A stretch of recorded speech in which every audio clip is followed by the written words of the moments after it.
خرج أمير المؤمنين عليه السلام إلى المسجد فاعترضته طيور الأوز وقال صوائح تتبعها نوائح يا علي، والله هي الليلة التي وعدنيها حبيب رسول الله صلى الله عليه وآله وسلم.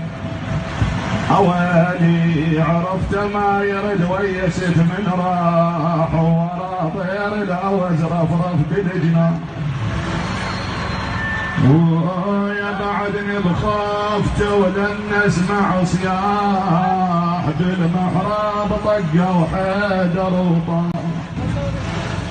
قالت بويا هالليلة من دون الليالي ما غمضت عيونك يا والي، بويا شنو السبب يا بعد حالي، يا بويا عليك بويا انشده بالي. وخرج إمامنا أمير المؤمنين عليه السلام إلى المسجد، وبعد مقالته مع ابن ملجم تقدم إلى الصلاة. يا موالين الله أكبر، فركع الركعة الأولى ورفع رأسه منها، ثم هوى إلى السجود ورفع رأسه من السجدة الأولى.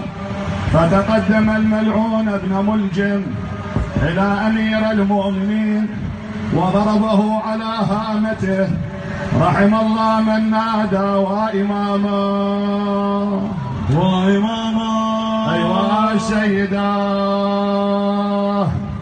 وعليا.